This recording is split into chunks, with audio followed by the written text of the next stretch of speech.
O programa a seguir pode conter descrições de extrema violência e não é recomendado para pessoas sensíveis.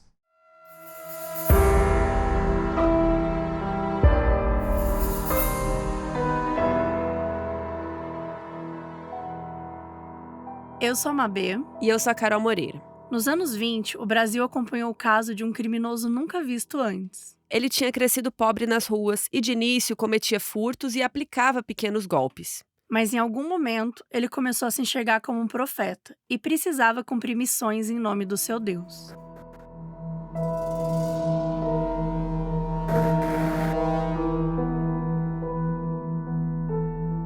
Nossa história começa no fim do século XIX, em São Miguel do Jequitinhonha, na parte norte de Minas. Lá vivia o casal Teodoro Simões de Oliveira e Reginalda Ferreira de Matos. Ao todo, eles tinham 14 filhos e passavam bastante dificuldade financeira.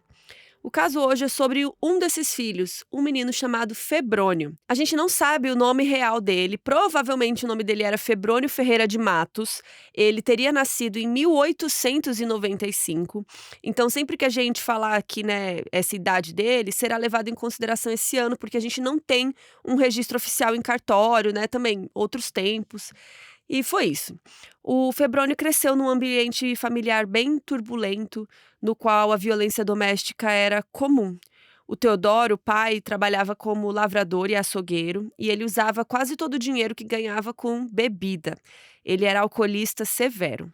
E esse era o principal fator de briga com a esposa, Porque raramente sobrava dinheiro para os filhos, ia tudo pro álcool.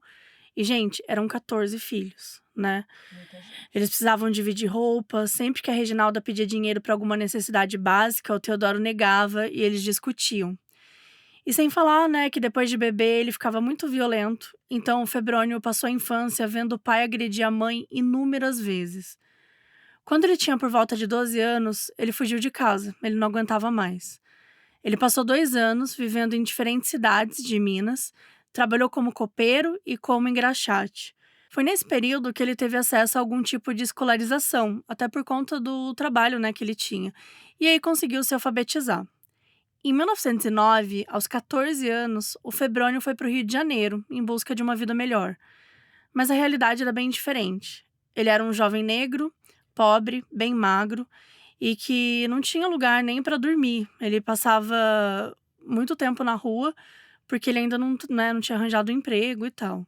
Ao longo da adolescência, ele usou as armas que tinha para sobreviver, começou a ganhar dinheiro aplicando pequenos golpes, cometendo alguns furtos. As primeiras décadas de vida do Febrônio foram pouco documentadas, por isso que a gente não sabe também todos os detalhes aqui. Mas o que todas as fontes e estudos concordam é que ele se tornou uma espécie de mestre dos disfarces. Para aplicar seus golpes, ele criava personagens, fingia ser de classes sociais mais elevadas e colocava, uma fantasia mesmo para aquele crime, Ele colocava, um disfarce. O Febrônio era muito esperto, então ele aprendeu com os criminosos mais velhos nas ruas, então ele era muito bom de papo, ele era muito carismático, ele tinha um jeito bom de persuadir as pessoas, bem malandro mesmo. Em algum momento, ele assumiu para si o nome Febrônio Índio do Brasil. Ele dizia que era o seu nome completo, mas era um nome artístico.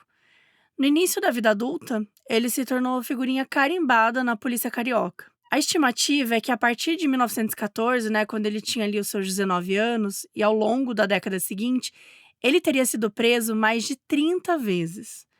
As acusações sempre variavam entre roubo, estelionato e chantagem. Ele costumava ficar preso por alguns dias, aí era liberado, voltava a cometer crimes, mas a polícia considerava ele peixe pequeno. Nessa época tinha inúmeros ladrões e golpistas, então, ele nunca era uma prioridade ali da polícia, sabe? Ele roubava pouco, não era uma coisa, muito valiosa, então ele sempre ficava um tempo detido e depois soltavam ele. Consideravam ele um malandro inofensivo. Um golpe muito comum do Febrônio era o seguinte: ele anunciava nos jornais que precisava de cobradores, pessoas dispostas a cobrar dívidas pra ele, tipo agiotas, assim. Então era como se alguém estivesse devendo o Febrônio e ele precisava de um senhor barriga. Mas o senhor barriga também tinha… Ele era dono, né, no caso. Mas ele precisava de alguém pra ir lá bater na porta da pessoa e cobrar. E aí, quem tivesse interesse, ele fazia uma reunião. Só que assim, gente, ele era muito bom. Ele fazia um disfarce, ele alugava uma sala, colocava um terno bonito. Era profissional, assim. Colocava um chapéu. E aí ele falava que ele era banqueiro, que ele era da área financeira, sei lá.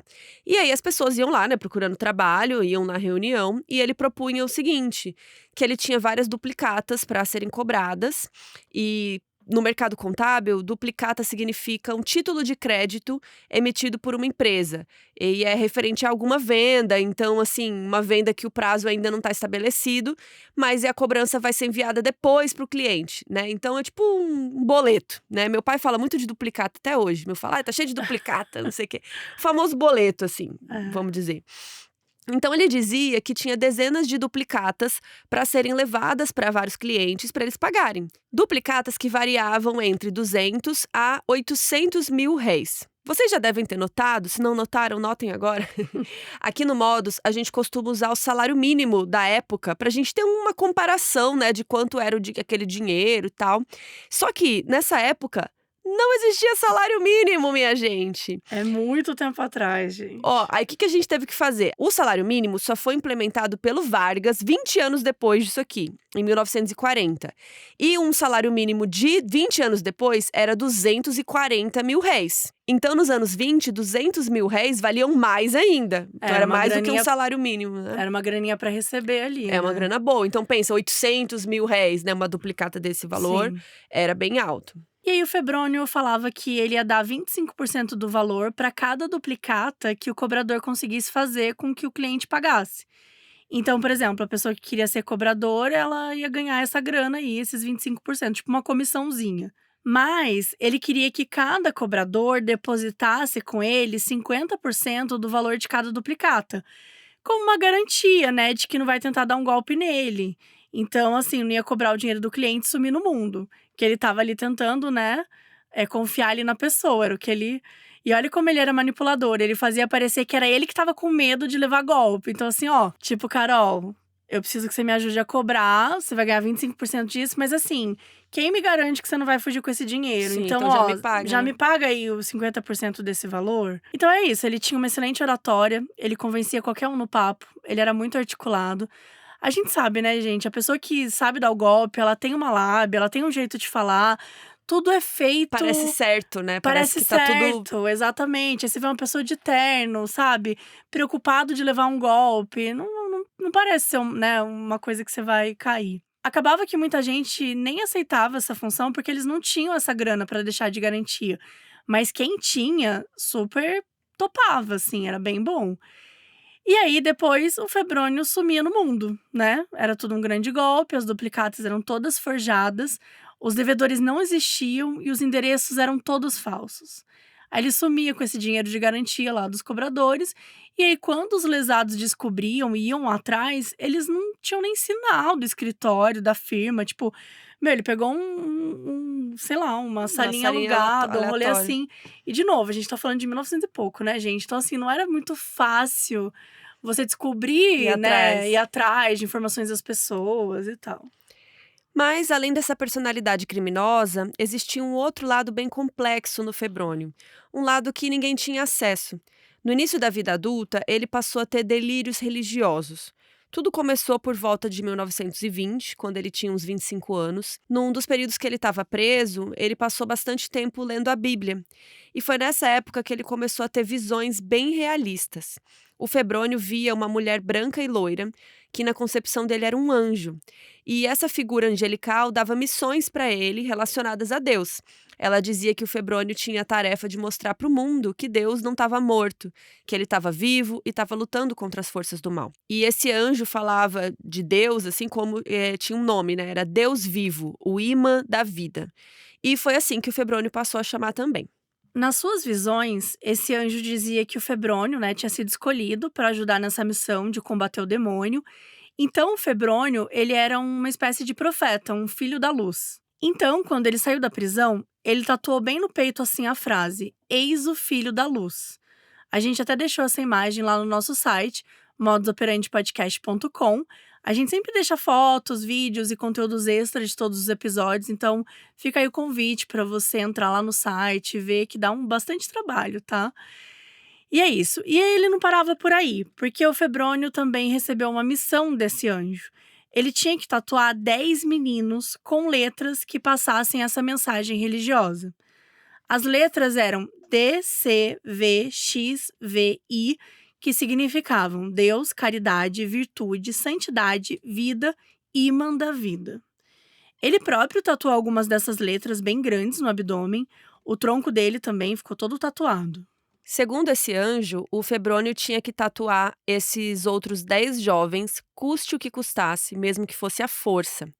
O Febrônio dizia que ele era o filho da luz e que todos aqueles em quem ele tocava se tornavam filhos da luz também. Ele se via como um guia espiritual, um profeta de uma nova religião, né, de ideias, que na verdade ele mesmo estava inventando ali, né, porque provavelmente essas visões eram coisas da cabeça dele. E aí, numa passagem pela prisão, ele começou a escrever um livro reunindo as mensagens que tinham sido enviadas para ele pelo Deus vivo. O livro chamava As Revelações do Príncipe do Fogo. E ele gostava de narrar trechos para os outros detentos, ele pregava, assim, como se fosse um pastor mesmo. E ele não assinou o livro com o nome dele, ele colocou como O Profeta. Uma das nossas fontes por episódio foi o livro Arquivos Serial Killers Made in Brazil, da Ilana Casoy, publicado pela Darkside. Eu tô rindo do Made in Brazil. Nesse livro, ela escreve sobre vários criminosos brasileiros e tem uma seção toda sobre o Febrônio. E lá, ela deixou alguns trechos desse livro dele. São trechos meio incompreensíveis, assim, parecem versículos. Vou citar um.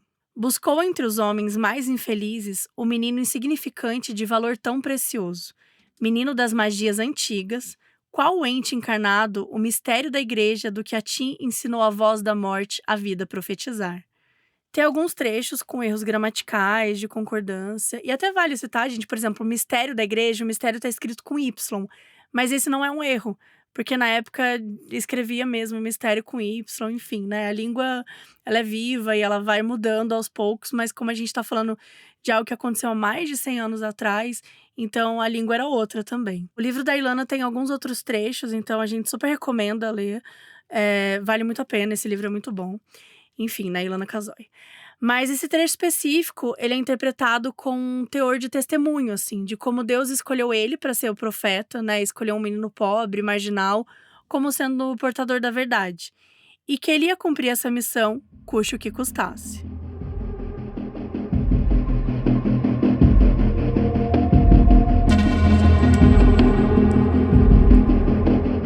Por volta de 1921, depois que foi libertado da prisão, o Febrônio precisava voltar a trabalhar. Então ele fez um anúncio nos classificados do jornal, dizendo que estava em busca de profissionais da área de saúde para criar uma cooperativa médica. Ele tinha uns 26 anos nessa época. Ele acabou chamando a atenção de um cirurgião dentista chamado Bruno Ferreira Gabina. E aí ele e o Dr. Bruno firmaram um contato, alugaram um local e estabeleceram um consultório lá. O Dr. Bruno fazia suas cirurgias dentárias, atendia os pacientes e o Febrônio virou assistente dele. Lembrando que o Febrônio não tinha nenhuma formação em odontologia, em nada de saúde, enfermagem, nada. Ele ia fingindo, gente, ele era tão bom da lábia que ele ia lá. Ah, não, esqueci, não sei o que, ia indo. Mas esse negócio aí não deu muito certo, porque o Dr. Bruno era alcoolista, gente. Ele chegava no trabalho de ressaca, causava, dormia no consultório, enfim, dispensava os pacientes, não atendia. Então, assim, começou a dar ruim. Mas aí, entre o fim de 1921 e início de 22, algo muito estranho aconteceu. O Dr. Bruno simplesmente desapareceu e nunca mais foi visto. O Febrônio roubou o diploma dele e assumiu a identidade dele e foi embora dali. Eles ficaram devendo até um aluguel no local. E aí ele abriu um outro consultório e começou a atender clientes como o Dr. Bruno. De novo, né, gente? Estudo zero, fontes, né, vozes da minha cabeça. O cara não tinha nenhuma formação em nada.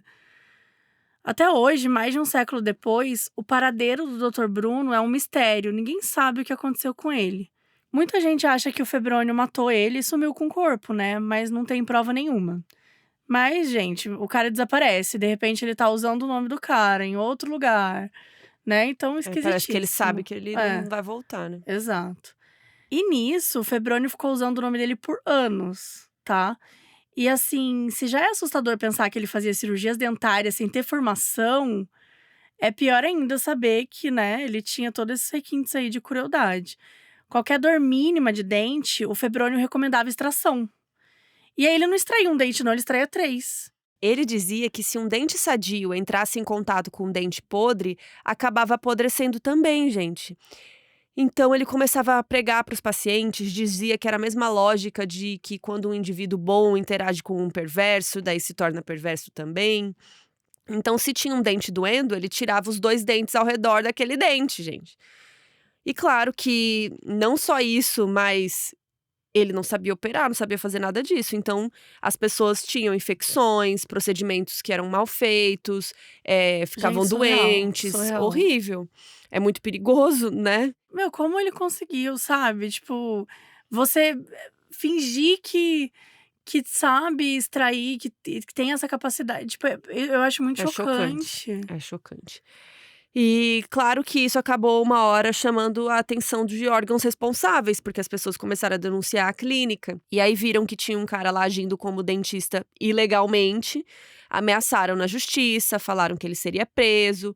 E aí, sabe o que ele fez? Gente, ele sumiu no mundo. Olha como a polícia era, né? Ela te avisa, ó, vou te prender. Aí o cara Uhum. fugiu. E aí ele foi para outros estados, a gente nem sabe direito o que ele fez nesse tempo, e continuou usando o nome e o diploma do Dr. Bruno para arrumar pacientes. O Febrônio, então, passou um tempo morando na Bahia, até que em 1925, já aos 30 anos, ele se estabeleceu em Mimoso do Sul, no Espírito Santo. Então, até agora já foi Minas Gerais, Rio, Bahia, Espírito Santo. Ele realmente Nômade. viajava muito, assim. E lá no Espírito Santo, ele trocou de especialidade.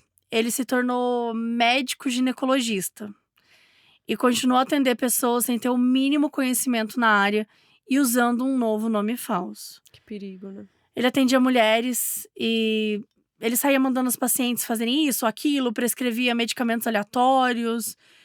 E, gente, o mais bizarro é que ele chegou a realizar algumas cirurgias. E até que aconteceu o pior desfecho possível. Durante um parto, uma mulher acabou morrendo. A morte foi parar nos jornais locais e o Febrônio, para não chamar mais atenção, fugiu de volta para o Rio de Janeiro. Mas não ia demorar muito para ele voltar para a prisão.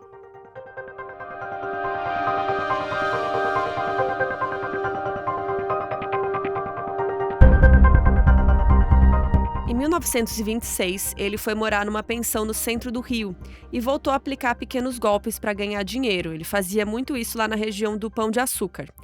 Mas, uma noite, a dona da pensão estava organizando as coisas e sentiu um cheiro muito ruim, que estava vindo de uma área mais isolada, assim, né, mais para trás. Aí ela foi lá ver o que estava rolando e deu de cara com uma cena macabra. Vocês estão sentados, gente? O Febrônio estava lá, fervendo um crânio humano. A mulher ficou chocada, dava pra ver, né? Ela ficou assim, o que tá acontecendo? Não sei o quê. O Febrônio acalmou ela, contou uma história toda mentirosa, falou que ele era médico, que tinha pego o crânio num mausoléu e que estava fervendo para fazer estudos de anatomia.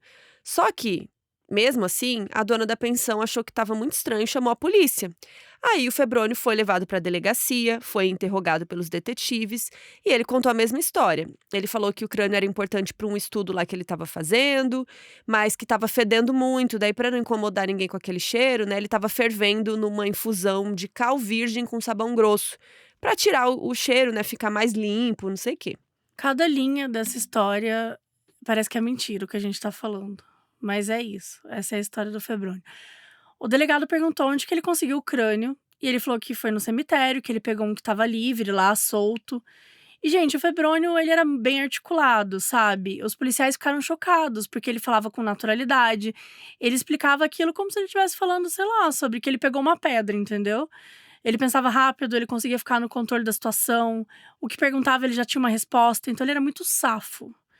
E sim, gente, ele conseguiu convencer o delegado de que realmente ele pegou um crânio ali no cemitério, que estava livre, convenceu que era médico, que esse crânio estava no mausoléu, né, que ele só estava estudando, que ele era, sabe, uma coisa assim inocente. E ele foi solto, tá? Simples assim. Cozinhando um crânio, encontra, fala, passa o papo pro delegado e é E é isso. isso. saiu impune.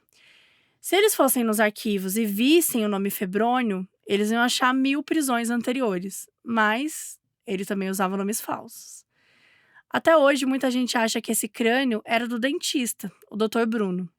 Tem essa teoria, né, de que ele teria matado ele em 1921, escondeu o corpo, fugiu do Rio, e daí quando ele voltou, ele foi tentando ele se livrar dos restos, e aí começou a ferver o crânio. É uma teoria bem aceita por alguns estudiosos, faz bastante sentido, mas é isso, gente, não tem prova nenhuma. Ou pode ser o crânio do Dr. Bruno, ou pode ser de uma outra vítima, né? Ou, enfim, ele pode ter pegado no cemitério mesmo. Fato é que não dá pra saber que fim levou esse crânio e o resto do esqueleto que ele pertencia. Enquanto isso, o Febrônio continuava com seus delírios religiosos e a sua missão de disseminar os ensinamentos do Deus vivo lá. Então, o que ele fez? Ainda em 26, ele editou por conta própria esse livro, e aí ele começou a vender em bares, restaurantes lá no Rio. Ele vendia baratinho, né? Era pra sair mesmo, a galera comprava. E foi bom pra ele, porque ele conseguia uma graninha e ao mesmo tempo ele tava sentindo que tava passando a mensagem pra frente, né? Que nem o anjo falou. E aí, gente, tem um fator bem curioso, porque nos anos 20, o Brasil estava no auge do movimento modernista, aquele movimento que a gente aprendeu na escola, que foi começado lá na Semana de Arte Moderna de 1922. E esse movimento pregava quebras com as artes tradicionais, né? Foi uma época em que os escritores e artistas plásticos deixaram de lado os ensinamentos das escolas europeias, né? Então eles queriam experimentar. Foi uma época muito rica artisticamente aqui no Brasil. A gente teve muitos livros interessantes, pinturas experimentais, tipo o Abapuru, é dessa época, aquele do pezão. E acabou que o livro do Febrônio caiu na mão de vários intelectuais modernistas. E eles amaram. A galera achava que era uma metáfora surrealista, tinha um estilo narrativo diferente, era como uma bíblia do ponto de vista de um homem negro brasileiro. E uma das coisas que os modernistas pregavam era a criação de uma identidade própria para a arte brasileira, com elementos da nossa cultura, então eles adoraram. Gente, esse livro parou na mão do Mário de Andrade, um dos escritores mais importantes na história do Brasil. Ele era um dos principais líderes modernistas. Naquela época ele estava escrevendo Macunaíma, né, que é esse grande clássico aí da literatura. E ele era um leitor compulsivo, ele lia de tudo. Então o livro do Febrônio chegou até ele e ele amou. Ele achou que o livro tinha uma mística poética incrível, a descrição da imagem da figura angelical visitando o profeta, ele amou mesmo. E tinha frases que não faziam sentido, né, como a gente falou, erros gramaticais e tal. Mas ele meio que achava que era tudo proposital, que era tipo uma quebra de linguagem, um estilo próprio narrativo, sabe? E pra vocês verem, gente, o Febrônio vendeu muitos livros e ele conseguiu muitos fãs. Mas por mais que essa curiosidade possa parecer até esquisita, né? Fato é que ele estava cada vez mais imerso nas próprias crenças. E muito em breve, isso custaria muito caro.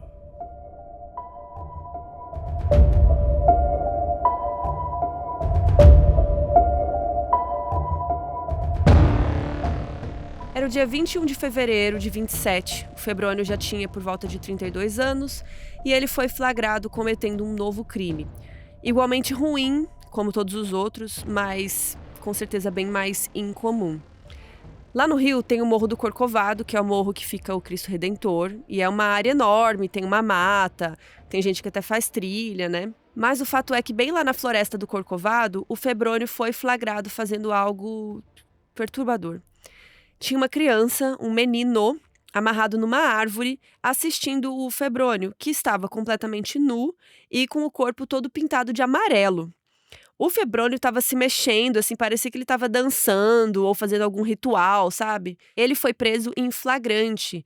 Talvez alguma pessoa passou ali, chamou a polícia, a gente não sabe o que aconteceu, mas recuperaram a criança, ela não parecia ter sinais de abuso, e quanto ao Febrônio, essa foi a primeira vez que perceberam que ele não era um criminoso comum, que poderia ter algum componente psiquiátrico ali. Então, ao invés de voltar para a prisão, ele foi mandado para o Hospital Nacional dos Alienados, ali mesmo no Rio. Esse é o primeiro hospital psiquiátrico do Brasil. Ele foi inaugurado em 1852 e fechado em 2021, recente, hein? E o local já teve vários nomes, como Hospício Pedro II e Instituto Nise da Silveira, mas nessa época o nome era Hospital Nacional dos Alienados. E o Febrônio passou um tempo nesse hospital. Lá ele foi examinado pelo Dr. Juliano Moreira. O Juliano foi um dos médicos psiquiatras mais célebres do Brasil. Ele foi pioneiro no estudo da psicanálise e foi professor universitário também. E ele foi um dos primeiros a incorporar o uso da psicanálise nas suas aulas de medicina. Então ele foi uma das pessoas que aproximou aí essas duas áreas, né, da medicina e da psicologia por meio da psiquiatria. Ele fez um exame bem extenso no Febrônio e deu vários diagnósticos para ele. Disse que ele sofria de degeneração mental, de delírios de imaginação grave e de perversão sexual, e que ele ainda tinha mitomania, que ele era mentiroso patológico. E nessa questão sexual, é importante a gente só detalhar uma coisa, que o Febrônio provavelmente era gay.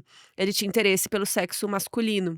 Então ele aliciava vítimas, homens ou meninos, a maioria com idade suficiente para a gente considerar abuso de menor, porque ele tinha mais de 30 e as vítimas eram ele entre 10 anos de idade e 20 e poucos anos. Enfim, o Juliano Moreira recomendou que o Febrônio ficasse internado por tempo indeterminado, porque precisava entender melhor, né, fazer uma observação.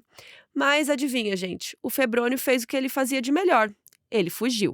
Em abril de 27, depois de mais ou menos 2 meses internado, ele pegou dinheiro no cofre da administração do hospital e fugiu. E pior, ele levou consigo um outro paciente, um jovem de 17 anos chamado Jacó Edelman.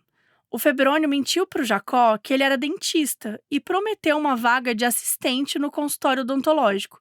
Então o Jacó topou fugir com ele. A gente não sabe como foi essa fuga, onde eles se esconderam. O que a gente sabe é que o Febrônio disse que eles iam para Mangaratiba, outro município no estado do Rio, porque lá que ficava a clínica dele. Mas provavelmente ele queria era ficar longe das autoridades. E aí entrou um terceiro personagem na história. O Febrônio falou pro Jacó que eles tinham que buscar um outro rapaz chamado Otávio, também de 17 anos. Esse Otávio era outro jovem que o Febrônio tinha enganado. Ele tinha prometido trabalho para ele num matadouro. Ele levou os dois para uma praia deserta lá em Mangaratiba, que era para eles descansarem um pouco, tal, e toda essa jornada levou alguns dias, né? Desde a fuga até a saída da capital, até a chegada em Mangaratiba. Só que o Febrônio era convincente, nananã. Ele explicou que ia dar empregos legais para os dois, e eles continuaram. Quando chegaram nessa praia, o Febrônio falou que era para eles descansarem um pouco, porque a viagem tinha sido cansativa. Mas aí, gente, quando os dois baixaram a guarda, o Febrônio os ameaçou. Ele pegou um objeto afiado que ele tinha na mochila, que varia aí esse objeto a depender das fontes. No livro da Ilana, ela fala que é um estilete especial. No episódio do Linha Direta, que também é uma fonte pra gente, eles falam algo completamente diferente, que é uma pequena espada que ele tinha roubado de uma casa de penhores. Mas enfim, era um objeto largo e afiado que assustou os dois meninos o suficiente para eles obedecerem tudo que o Febrônio falou. Ele mandou que os dois tirassem as roupas e daí ele se dirigiu até o Jacó e começou a riscar o peito dele. E aí ele fez aquela tatuagem da visão dele, que o anjo tinha mandado ele tatuar algumas letras em 10 meninos. Então, eram as letras que representavam as ideias do Deus lá. E aí o Febrônio tatuou, entre aspas, né, riscou ele com esse instrumento. Foi riscando o Jacó enquanto ele gritava de agonia, imagina, gente, a dor. E o Otávio ficou assistindo tudo horrorizado, ficou com medo de reagir. E o que se seguiram foram noites de tortura. O Febrônio, Jacó e o Otávio ficaram ali algumas noites num rancho, que era ali perto. O Febrônio ficava de olho nos meninos, né? E algumas das coisas que eles passaram ao longo desses dias, a gente vai falar um pouquinho pra vocês, que foi, assim, bem difícil. O Febrônio dormia junto com eles, numa mesma esteira, pra ficar de olho ali neles o tempo todo. O Jacó tinha ascendência alemã. Ele tinha olhos claros, era branco, tinha aqueles traços mais europeus. E o Febrônio ficava fascinado, dizia que ele era o homem mais bonito que ele já tinha visto. E ele começou a abusar sexualmente dele de uma forma muito terrível. O Febrônio levou ele de volta para a praia e o estuprou ali ao ar livre, sem que ninguém pudesse vir ou intervir, né? E o Otávio, as intenções eram outras. O Febrônio torturou ele várias vezes, o machucava, arranhava, o picava, infligia todo tipo de dor física. E ele fazia com que o Jacó observasse tudo. Se ele virasse os olhos, o Febrônio mandava olhar, porque senão ele ia machucar o Otávio ainda mais. Ele também fez a tatuagem no peito do Otávio com um objeto afiado. Foram 5 dias e noites de torturas e abusos, até que o Febrônio se cansou. E aqui, novamente, as fontes variam. O Linha Direta diz que os dois foram soltos. Já no livro da Ilana, é dito que o Jacó foi solto, foi até a polícia, contou tudo que tinha sofrido e daí eles voltaram lá e encontraram o Otávio todo machucado. Independente da versão, o resultado é o mesmo. Nos 2 casos, os meninos foram resgatados pela polícia, ficaram super traumatizados e com aquelas marcas no peito, para eles nunca esquecerem de tudo que tinha acontecido.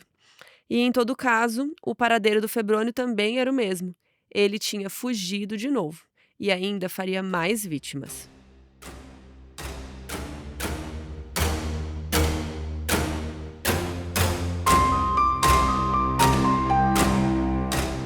Nos meses seguintes, de 1927, Febrônio continuou a cometer crimes. Ele precisava, lembra, de pelo menos 10 jovens, porque era o número que o anjo tinha passado para ele. Ele tinha um modus operandi bem definido. Procurava jovens em situação de vulnerabilidade, oferecia emprego, dizia que era empresário, prometia um excelente salário, enganava mesmo a pessoa. Depois ele isolava a vítima, dizia que ia fechar contrato em algum lugar, ou ia levar para conhecer a empresa, e aí ficava no lugar mais afastado. Ele costumava levar a vítima para áreas de mato ou floresta, e aí sim rendia e fazia aquela infame tatuagem com as letras DCVXVI.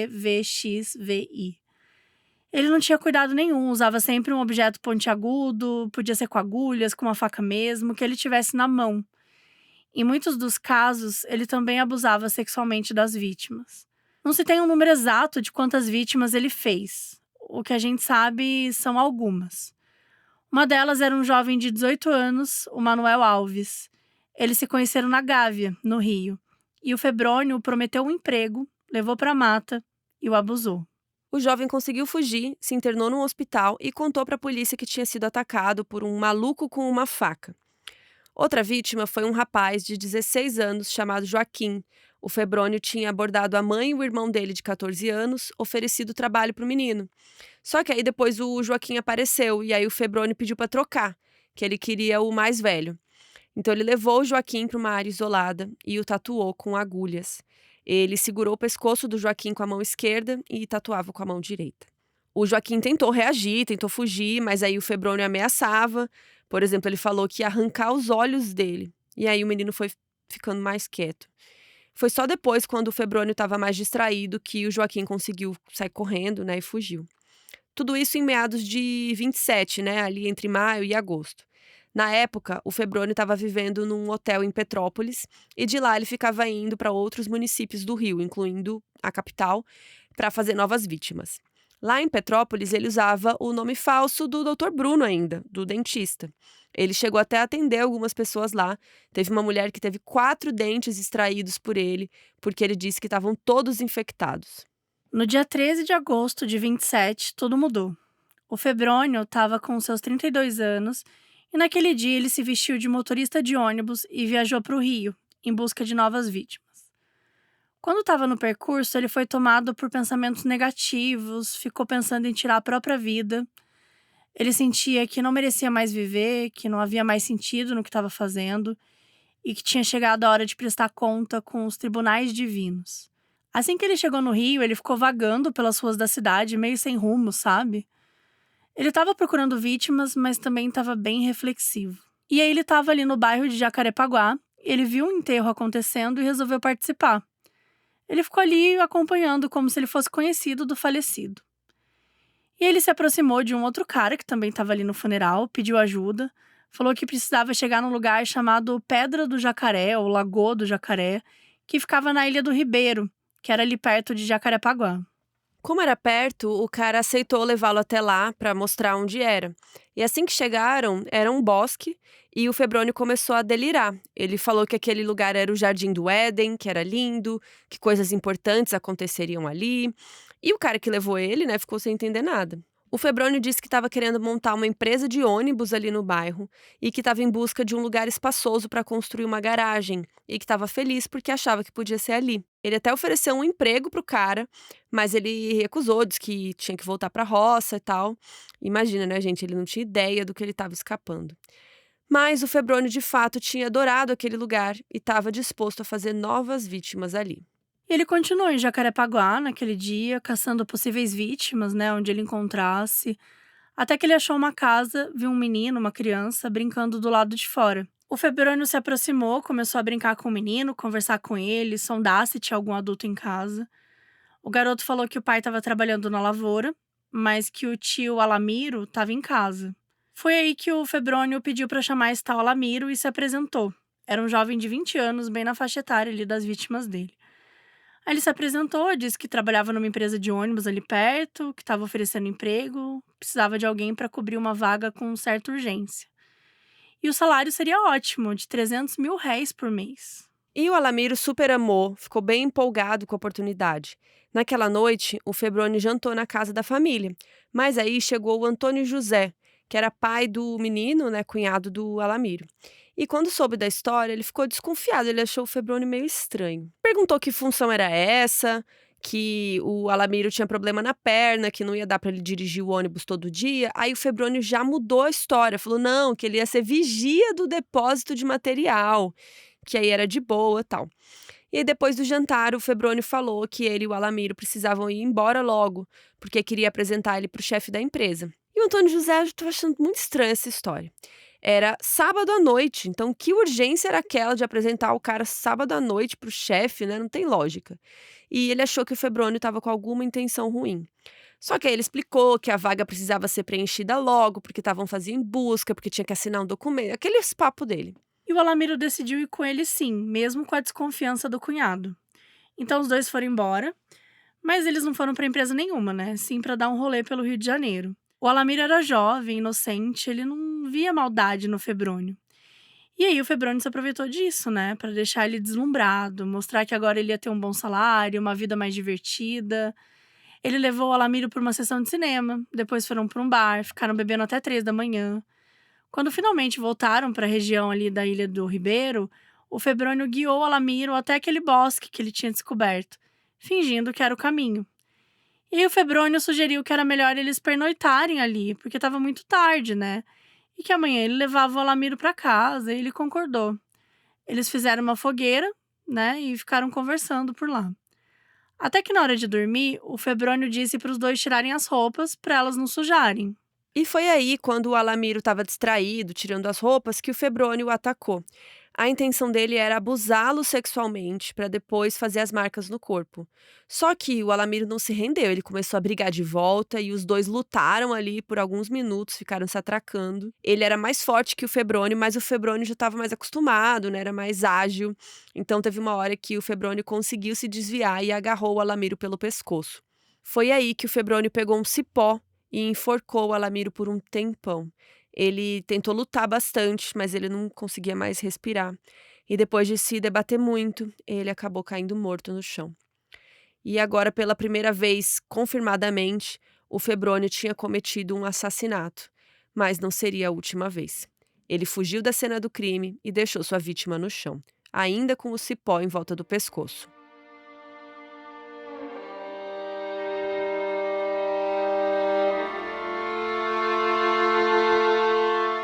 No dia seguinte, o Antônio José acordou e estranhou o cunhado não ter voltado para casa. E ele já estava com um sentimento ruim, né? Daí ele foi na empresa do ônibus que ficava ali perto, a que o Febrônio tinha dito que trabalhava. E adivinha, gente? Pois é, ele descobriu que a empresa não estava contratando ninguém e que nenhum funcionário ali tinha um nome falso que o Febrônio tinha usado para se aproximar da família. Ele ainda citou as características físicas do Febrônio, mas assim, ninguém tinha visto nada, assim, ninguém conhecia esse cara. E foi assim que ele percebeu que o seu cunhado estava em perigo. Ele foi até a delegacia, contou para a polícia tudo o que tinha acontecido e começaram as buscas. Eles procuraram por aquela região e, como o Febrônio nem tinha se dado o trabalho de esconder o corpo, eventualmente a polícia acabou encontrando. O cadáver foi encontrado, então, 2 dias após o crime, ainda com cipó no pescoço. Então já conseguiram entender a causa da morte ali mesmo. O Alamiro estava sem calça, só com a camisa e meias, e tinha sinais de violência fortes, gente. O corpo tinha contusões nas nádegas, ferimentos na cabeça. Eles chamaram o Antônio José para reconhecer o corpo e, entre lágrimas, ele falou que sim, era o cunhado dele. O delegado responsável interrogou várias testemunhas, mas não achou o criminoso. Tinham 2 evidências bem importantes na cena do crime: uma bolsa de fumo e um boné. O Antônio José falou que não eram do Alamiro, então eles pensaram que só podia ser do criminoso. E aí começou essa busca para encontrar o dono desses itens. E aí alguém teve uma ideia boa: mostrar essas coisas para prisioneiros, para ver se alguém reconhecia, se ajudavam, né, em troca de ficarem bem na fita com a polícia. E, gente, não é que isso deu certo. Um detento reconheceu aquela bolsa de fumo e o boné como pertencendo a quem? Ao Febrônio, que tinha sido colega de cela dele. A gente já explicou, né, que o Febrônio ia preso toda hora, soltava, ficava uns dias, ia de novo. Então, muita gente ali da cidade conhecia já ele, né? Chocante isso, né? De reconhecer por uma bolsa de fumo. É uma Tipo, eu achei muito inteligente, específico, é. né? Não, foi uma Também. ótima ideia mesmo. O que ninguém tinha conectado ainda era o tanto de nome falso que ele usava, porque ele tinha cometido muito mais crimes do que qualquer um imaginava. Pelo nome Febrônio, eles só associavam pequenos golpes e furtos, então não era associado a assassinato, a abuso sexual ou corpos tatuados. Só que aí, com essa dica do prisioneiro, o delegado mostrou uma foto da ficha criminal do Febrônio e o Antônio José reconheceu na hora. Aquele era sim o homem que tinha enganado e matado seu cunhado. Então agora eles só precisavam dar um jeito de pegá-lo. O problema é que o Febrônio era muito bom em desaparecer, né? Procuraram ali no Rio, em locais onde ele já tinha cometido crimes antes, mas nada de Febrônio. O que eles não faziam ideia era que ele tinha voltado para Petrópolis, e lá ninguém poderia encontrá-lo. Ele passou uns dias mais quieto, sem chamar muita atenção, mas, passado um tempo, seus impulsos criminosos voltaram à tona e ele saiu atrás de uma nova vítima. Era o dia 29 de agosto de 1927, uma segunda-feira, quando o Febrônio encontrou uma vítima. Enquanto ele passava perto de uma casa, ele viu um menino de 10 anos sentado sozinho. O Febrônio se aproximou, perguntou o nome dele.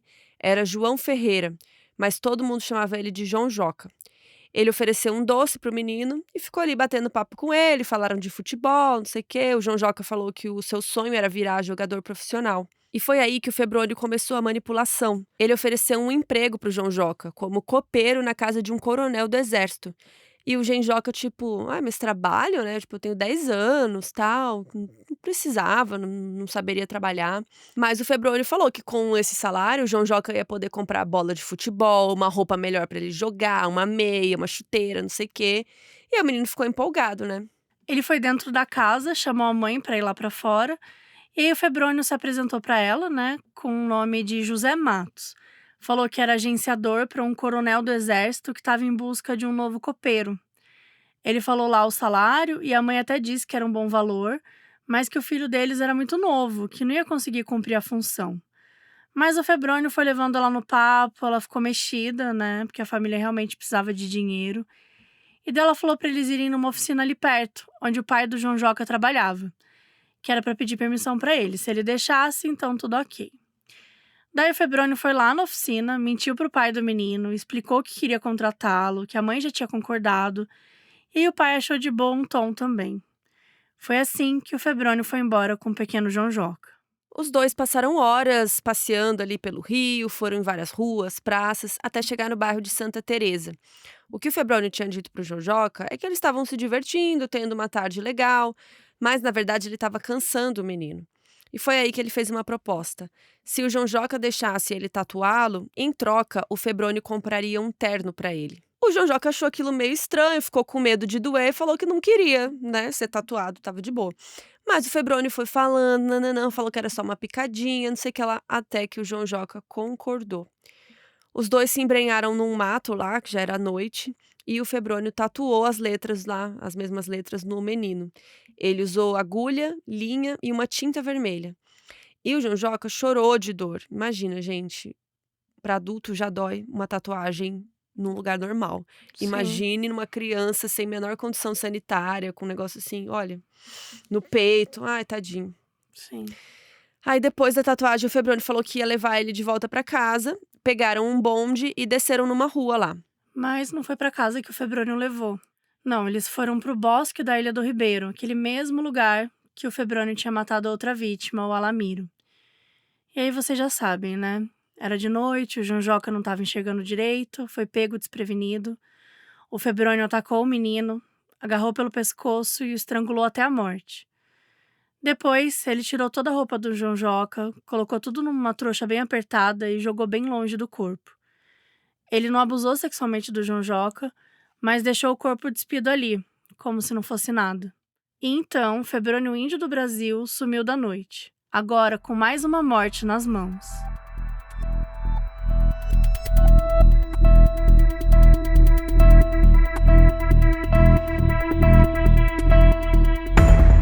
Naquela mesma noite, quando o pai do João Joca chegou em casa, ele descobriu que o filho ainda não tinha chegado e achou estranho.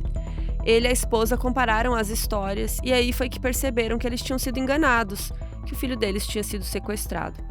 Eles foram correndo para a delegacia, contaram tudo, falaram as características do homem que tinha levado o filho. E a polícia já estava de olho no Febrônio, né? Sabiam que ele estava solto, tinham ligado ele ao assassinato do Alamiro. Então mostraram a foto de arquivo dele. E os pais reconheceram que sim, aquele homem tinha levado o João Joca. O Febrônio ainda foi reconhecido por um outro jovem de 16 anos que morava ali na vizinhança do João Joca. E ele tinha sido a vítima inicial, porque o Febrônio tinha passado na casa desse menino, oferecido emprego, só que o menino recusou. E daí que o Febrônio foi na casa do João Joca e pegou ele. Então pronto, agora a polícia tinha todas as confirmações possíveis. Todos os policiais do Rio de Janeiro receberam um aviso sobre o Febrônio e a informação de que ele tinha sido responsável por um assassinato e um desaparecimento. Os policiais se dividiram entre estações e espaços de grande circulação, já que o Febrônio se locomovia de transporte público, e captava vítimas nas ruas. Todos os agentes carregavam fotos do suspeito no bolso, iam mostrando para os transeuntes, perguntavam se alguém tinha visto aquele homem. As buscas se concentraram principalmente em São Cristóvão, São João do Meriti e Petrópolis. Durante 2 dias rolou uma busca incessante, até que em 31 de agosto, 2 dias após o sumiço do João Joca, finalmente o pegaram. O Febrônio foi visto por um policial na estação Barão de Mauá. Ele estava prestes a entrar num trem para Leopoldina quando o policial o deteve e o algemou ali mesmo. O policial então chamou reforços e eles falaram que o Febrônio estava preso. Ele se fez de desentendido, disse que não tinha feito nada, mas é aquilo, Mesmo assim, ele foi levado para a delegacia. O Febrônio foi preso com alguns itens. Ele levava dinheiro, alguns papéis aleatórios, uma cutela, agulha, linha, uma chave e um vidro com tinta de tatuagem. E aí tudo isso foi apreendido. No interrogatório, ele falou que tinham confundido ele com outra pessoa, que ele não sabia nada de Alamiro, de João Joca. Ele explicou que estava morando em Petrópolis, que ele era dentista, que tinha ido para o Rio buscar o diploma, que estava lá na capital, e aí ele foi preso sem motivo nenhum. Só que dessa vez, gente, o delegado estava com zero paciência. Pediu para chamar os pais do João Joca e eles reconheceram o Febrônio. E mesmo na frente deles, o Febrônio ficou irredutível. Gente, falou, nunca vi, não sei quem é esse povo, não fiz nada, ficou mentindo. A mãe do João Joca até se exaltou, começou a pedir para ele pelo menos dizer onde estava o filho dela, e ela até desmaiou de tanto estresse. O Febrônio também foi reconhecido pelo cunhado do Alamiro, mas continuou quieto, não falava uma palavra. E aí a polícia deixou ele na cela por algumas horas e tentou interrogá-lo de novo à noite. Mas ele tentou fugir, desse interrogatório. Falou que não ia render, porque ele não raciocinava bem de noite, que não ia lembrar de nada. Mas o delegado pegou ele no pulo, porque perguntou, então você não lembra onde deixou o menino? E aí o Febrônio disse que não. Então ele meio que admitiu, que ele tinha deixado o menino em algum lugar. Aí foram mais 2 dias dele se esquivando, até que dia 2 de setembro ele finalmente admitiu um dos crimes. Ele confessou ter sido responsável pela morte do Alamiro, mas ele floreou bastante a história. Ele disse que ele e o Alamiro tinham saído para beber, que na volta estava muito tarde e decidiram ficar na Ilha do Ribeiro. E aí tinham tido uma discussão mais acalorada e que ele tinha enrolado o Alamiro no cipó só para fazer ele dormir. E aí no dia seguinte, diz o Febrônio que acordou e ficou chocado ao ver que o Alamiro tinha falecido. E aí com medo de ser preso, ele tinha fugido. Nesse mesmo dia, ele também explicou mais sobre a sua religião, que ele tinha sido visitado por um anjo, que estava ali cumprindo uma missão de Deus. E aí o delegado começou a sacar que tinha algo ali psicológico, que ele tinha delírios. Só que o Febrônio continuou negando o assassinato do João Joca. Ele disse que não faria mal nenhum ao menino porque ele seria o sucessor dele mesmo, né, do Febrônio, o futuro profeta da religião. E aí o delegado foi pressionando e o Febrônio não falou onde ele estava. Enquanto isso, rolaram as buscas da polícia. E eles não achavam que o João Joca estava morto. Então eles estavam lá procurando pelo menino, né, perguntando se alguém tinha visto. Até que no dia 7 de setembro, mais de uma semana após o crime, o corpo do garoto foi encontrado. E não foi nem pela polícia, foi por um pescador que o avistou quando estava no mar. O corpo estava na Ilha do Ribeiro, embaixo de uma moita, de barriga para cima, já em estado de decomposição.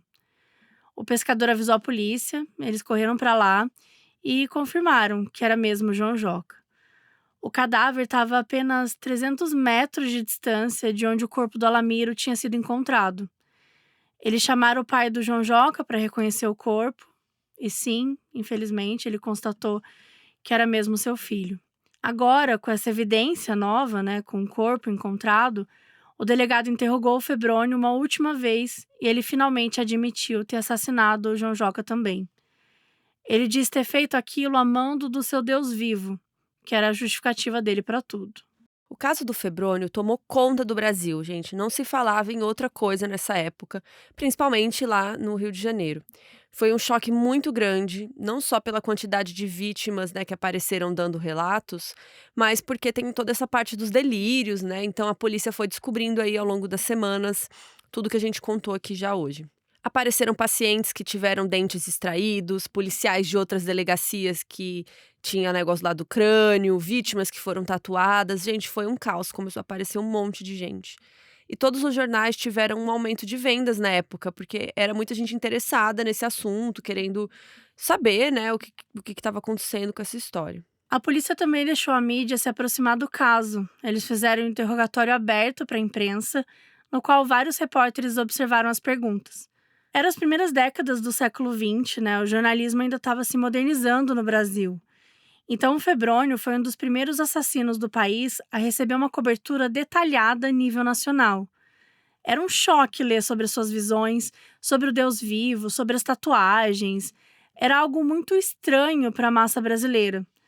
E era um período bem caótico, porque a população ficou muito assustada e reagiu de formas muito expressivas. Lembram que o Febrônio tinha vários irmãos, né? Pois é, tinha um que morava lá na Bahia, com quem o Febrônio até tinha um pouco mais de proximidade. O irmão dele foi simplesmente perseguido e morto pela população, gente. Ele foi linchado porque tinham medo que ele fosse igual ao Febrônio. Olha que absurdo. Enquanto isso, na prisão, o Febrônio tinha vários ataques de raiva. Ele falou que a religião dele não tinha sido entendida, ficou delirando, pregando a palavra lá. E o livro dele, a polícia considerou que era perigoso, que tinha ensinamentos subversivos, que podia ensinar ideias erradas para quem lesse, então mandaram queimar todas as cópias existentes. Vocês sabem quem tem a única cópia desse livro que sobreviveu? O único exemplar que existe é o do Mário de Andrade, gente. Depois da morte dele, a coleção dele foi toda doada para a USP, incluindo o livro do Febrônio, que foi identificado lá décadas depois. Jornais como A Noite, Correio da Manhã e o Jornal publicavam atualizações diárias sobre o caso e não poupavam adjetivos. Tinha matérias que chamavam ele de monstruoso, de demoníaco. Naquela época, o jornalismo policial ainda estava se desenvolvendo, né? E pelo menos no Rio, acabou se tornando uma das principais editorias dos jornais, até por conta desse caso. E ainda tinha também um preconceito sexual, porque o Febrônio só atacava e abusava de jovens meninos. Então, em muitas publicações, chamavam ele de degenerado. Historicamente, existe essa lógica horrível de associar homossexual, né, com pedofilia, que é uma lógica preconceituosa e absurda. Só que esse caso do Febrônio acabou reforçando um pouco essa lógica nessa época. Então, tinham muitas frases nas reportagens, né, preconceituosas, sobre proteger as crianças desse mal, quando falava sobre homossexuais, enfim. E também foi uma cobertura muito pautada na questão psiquiátrica, porque o Febrônio tinha alguma questão ali que, né, as pessoas talvez não entendessem muito bem. O jornal, que se chamava O Jornal, até publicou uma série de reportagens chamada O Criminoso Febrônio perante a Psiquiatria. E era até bem interessante, porque em cada edição eles colocavam a opinião de algum médico, algum especialista em saúde mental. E acabou sendo um momento de divulgação científica também, né? Em que profissionais da saúde estavam falando ali de questões da mente, questões neurológicas, do cérebro. E todos os profissionais concordaram que ele tinha alguma questão de saúde mental e que era melhor que ele fosse mandado para um hospital do que para uma prisão. E esse tipo de discussão ainda era inédito aqui no Brasil, essa ideia de um preso ser inimputável por questões mentais, né? Então muita gente achou absurdo, falou, como assim, tem que ir para prisão, né? As pessoas não estavam entendendo ainda. E esse debate acabou se tornando o centro do julgamento. Em 19 de setembro de 1927, Febrônio foi formalmente indiciado na justiça pelos assassinatos do Alamiro José Ribeiro e João Ferreira, o João Joca. Ele só foi acusado desses crimes porque foram mais fáceis de montar um caso. Eram assassinatos confirmados, ele tinha sido reconhecido por parentes, etc. Outros crimes, né, tipo os abusos sexuais e as tatuagens nas outras vítimas, acabaram não sendo levados para o tribunal. Ou porque não tinham provas materiais do abuso, ou porque as próprias vítimas não sabiam como proceder na justiça. De novo, né, gente? Era outra época, as pessoas não tinham o nível de informação de hoje em dia, né? De chegar e falar num BO, por exemplo, fui abusado sexualmente, vou abrir um BO, né? Não existia esse tipo de informação, assim. E em dezembro de 27, na prisão, o Febrônio foi examinado por vários psiquiatras para entender melhor o que ele tinha. Um deles foi o psiquiatra forense Dr. Heitor Carrilho, que teve várias sessões com ele para fazer o laudo pericial, que seria utilizado no julgamento. E esse laudo do Dr. Carrilho se tornou um marco na história da psiquiatria brasileira, porque ele explicou que o Febrônio não era um ser demoníaco, cruel, e sim uma pessoa que tinha uma condição mental que o tornava alienado ali pelos próprios delírios. E foi a primeira vez que isso foi discutido no Brasil, a primeira vez que se falou que talvez um criminoso pudesse ser inimputável, porque ele não estava no controle das próprias faculdades mentais. Inclusive, a gente falou sobre isso, sabe onde? No nosso livro! Sim! O livro do Modus Operandi, Guia de True Crime, escrito por nossas próprias mães. Sim. E a gente fala muito disso, né, sobre a inimputabilidade e tal. E o capítulo 8 é sobre o sistema carcerário brasileiro e a gente explica vários tipos de pena, legislação e a gente até conta de uma forma bem mais resumida, né, esse caso do Febrônio também. Então, se você ainda não tem o livro do Modus Operandi, a gente vai deixar o link aqui na descrição. Tem no nosso site também, Sim. modusoperandipodcast.com. Como sempre, a gente também coloca fotos, informações sobre os casos e tudo mais. Enfim, no laudo do Dr. Carrilho, ele diagnosticou o Febrônio com o que chamou de loucura moral, que ele tomou atitudes criminosas por conta das perversões instintivas e os delírios imaginativos. Ele explicou que por conta disso ele não poderia ser responsabilizado pelos seus atos, porque ele tinha uma condição que o impedia de viver plenamente em sociedade, e que por conta disso não recomendava que ele fosse punido, mas que também era mais seguro que ele fosse mantido longe da sociedade, em alguma instituição própria para delinquentes com questões mentais. Lembrando que esse laudo, né, foi escrito ali um século atrás, então tem muita coisa que envelheceu e tal, até pelo conhecimento psicológico que existia na época. Por exemplo, o Dr. Carrilho usou a possível homossexualidade dele como uma das evidências de que ele tinha uma anormalidade mental. Isso é muito problemático, né? A gente sabe que isso não tem nada a ver. Isso era a única coisa que não era um crime no Febrônio, né? Obviamente que tudo que ele fazia com crianças, com menores, né? Todas as violências que ele fazia, os abusos, era um crime. Mas ter atração sexual por homens, isso não é um problema e não deveria ser. Mas nessa época foi considerado porque, de novo, associavam isso. Esse laudo do Dr. Carrilho ditou o tom do julgamento, que ocorreu em fevereiro de 29. O advogado designado para o Febrônio falou bastante sobre isso, ele fez um discurso no tribunal e tal. Vou ler até um trechinho aqui que está lá no livro da Ilana Casoy. Quer criminoso, quer não, Febrônio Índio do Brasil é um louco. Não se pode ser pronunciado, muito menos condenado. Se a sociedade julga-o perigoso, que o interne num manicômio, numa penitenciária, nunca. E foi exatamente isso que decidiram fazer. Então, com base nesse laudo, o Febrônio foi considerado inimputável e absolvido formalmente. Ninguém sabia se ele seria capaz de cometer outro crime ou não e quanto tempo poderia levar. Então, o juiz determinou que ele ficasse em tempo indeterminado num manicômio judiciário. E foi assim que o Febrônio, aos 34 anos, se tornou o primeiro internado no manicômio judiciário do Rio de Janeiro.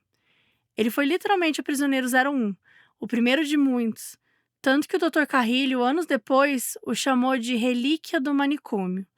E essa é a história de como, pela primeira vez no Brasil, um criminoso foi considerado inimputável.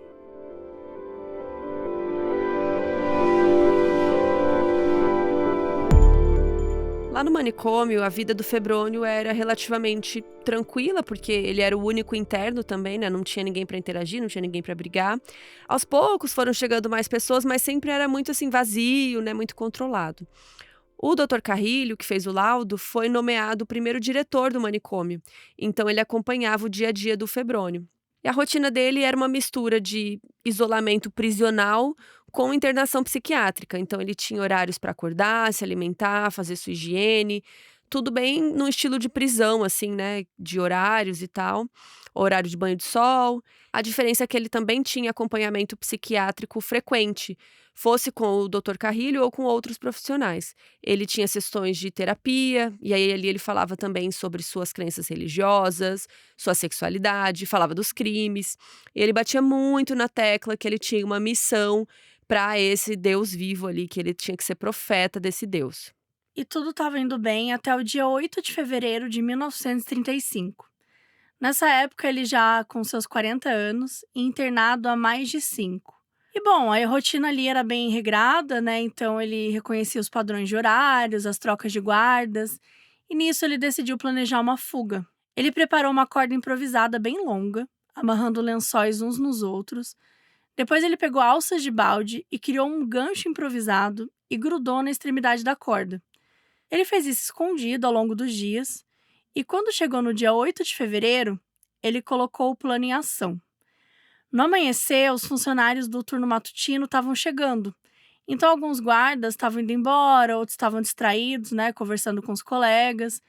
Ele chegou no pátio, jogou a corda no muro de 4 metros, o gancho grudou lá em cima para dar estabilidade, e daí ele escalou e fugiu. E pronto, gente, sumiu. Os guardas só se tocaram da ausência dele quando deu a hora do café da manhã, foram chamar cada um dos internos, fizeram a contagem e viram que o Febrônio estava faltando. Eles correram para procurar ele ali pela instituição e viram no pátio a corda com o gancho e viram que ele tinha fugido. E, gente, foi o caos. Só se falava disso naquele Rio de Janeiro. Um exército de policiais foi colocado nas ruas para encontrá-lo. Os jornais deram a notícia logo de manhã. A população ficou desesperada, né? Muita gente ficou com medo. E o investigador responsável constatou que o Febrônio devia ter recebido a ajuda de alguém de fora, porque ele estava com o uniforme do manicômio. Então, seria difícil ele passar despercebido na rua. Então, talvez alguém tinha esperado ele do lado de fora, com uma roupa. Dos vários irmãos do Febrônio, tinha um que morava no Rio, o Agenor, e aí ele se tornou o suspeito primário. Ele foi chamado na delegacia, mas quando ele chegou lá, disse que ele não sabia de nada, que ele não tinha visto o irmão. Na real, ele nem sabia que o irmão tinha fugido. Daí liberaram ele. Naquele dia, a delegacia estava um caos. Eram vários policiais, agentes tentando se organizar, escalas de buscas, enfim. Mas toda aquela logística nem ia ser necessária, porque naquela mesma noite apareceu um homem querendo fazer uma denúncia. O nome dele era Bernardino Barbosa, e ele soltou uma bomba na cara dos policiais. Falou que o Febrônio estava na casa dele, do nada. Ele explicou que ele morava em Honório Gurgel e que ele era amigo do Agenor, o irmão do Febrônio. E que mais cedo o Agenor tinha aparecido na casa dele pedindo para hospedar o seu irmão, que tinha acabado de chegar de Pernambuco e ia passar uns dias no Rio. O Bernardino tinha aceitado, o Febrônio estava lá na casa dele, até que à noite o Bernardino tinha ido pegar o jornal e viu a manchete: criminoso à solta, e a fotona de quem lá? Né, do cara que estava na casa dele. O Bernardino ficou assustado, decidiu ir à polícia e foi a melhor coisa que ele fez, porque aí os policiais se organizaram ali já para prender o Febrônio. Ele foi recapturado naquela mesma madrugada em menos de 24 horas. Quando a polícia chegou na casa, ele estava escondido num quarto, completamente nu e com uma figa amarrada na cintura e uma na perna. Figa é tipo um amuleto, né? Com o formato de uma mão fechadinha, assim, para trazer proteção, sorte e tudo mais. O Febrônio também estava com uma bolsa que tinham várias cartas e 195 mil réis em dinheiro vivo. Ele foi preso imediatamente e a única reação foi pedir para que não o machucassem. De volta no manicômio, ele assumiu a culpa total da fuga. Disse que tinha aproveitado a distração dos funcionários, pediu para que não punissem o seu irmão, que ele era inocente. Quando caiu a ficha de que ele estava preso novamente, ele teve um ataque de fúria. Ficou super bravo, reativo. Ele até tentou atacar o Dr. Carrilho, mas os guardas seguraram ele.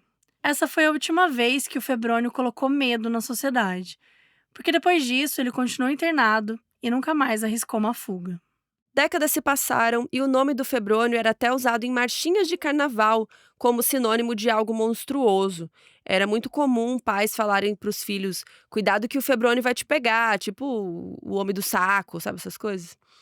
E existem várias fontes que dizem que o nome do Febrônio chegou a ser proibido nos cartórios, que não era mais permitido, né, colocar esse nome num recém-nascido. Isso é dito em todas as fontes, assim, no Linha Direta também fala isso, mas a gente não conseguiu achar essa informação exatamente.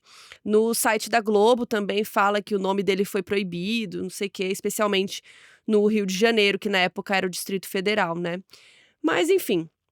Atualmente não existe uma lista de nomes proibidos oficialmente, mas um cartório tem o direito de recusar um nome se achar que isso pode prejudicar socialmente a pessoa. Então, por exemplo, Hitler é um nome que eles recusariam. Enquanto isso, o Febrônio seguiu internado no manicômio pelo resto da vida. Acabou sendo uma prisão perpétua, de certa forma. E isso, inclusive, virou uma discussão jurídica, porque o Brasil não tem prisão perpétua oficialmente. Por muitos anos, a pena máxima foi de 30 anos e atualmente é de 40. Mas no século passado, era comum isso que aconteceu com o Febrônio, da pessoa ser internada por tempo indeterminado, num manicômio judiciário, que é diferente de ser condenada à prisão perpétua numa prisão. E nisso a pessoa pode passar o resto da vida lá, né, e pronto. Hoje em dia, isso não pode mais, por lei. Se uma pessoa é internada por tempo indeterminado, é preciso que hajam reavaliações periódicas, audiências, exames, né, para ir vendo como a pessoa tá. Não pode simplesmente falar isso e a pessoa ficar lá para sempre e acabou. Inclusive, o STJ definiu que esse tempo não pode passar do limite máximo que seria uma pena por um crime. Ou seja, né, atualmente os 40 anos, que é o teto no Brasil.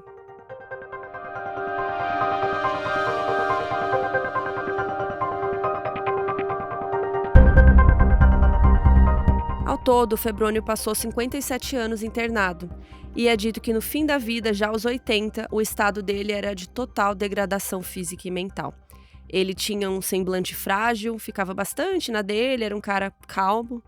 Ao longo das décadas, ele se afeiçoou muito aos funcionários do manicômio, ele tinha carinho por eles, gostava de brincar com eles, contar história, dizia que pagava os guardas para conseguir informações. Em 84, o diretor Silvio Darin gravou um curta documentário que chama O Príncipe do Fogo, que tem menos de 15 minutos e intercala imagens de arquivo, conta sobre o Febrônio e tem uma entrevista que o próprio Febrônio deu lá do manicômio, já idoso.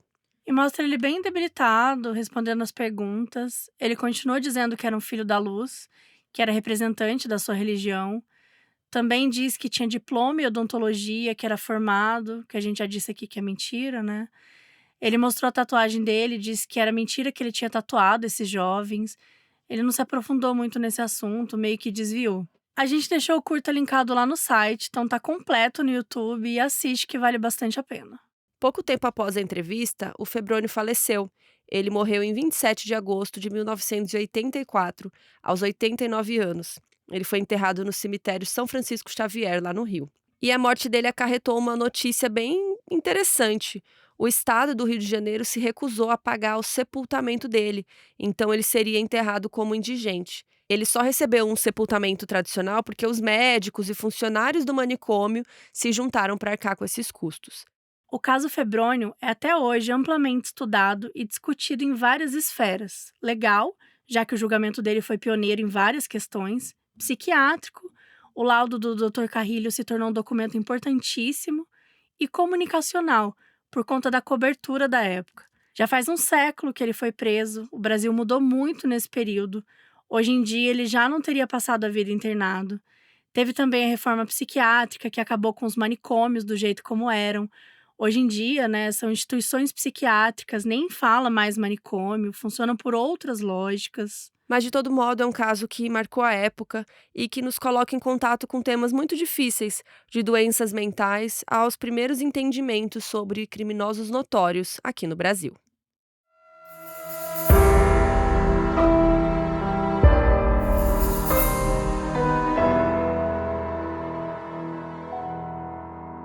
O áudio no início desse episódio é do Anderson Pinheiro. Obrigada por apoiar a gente!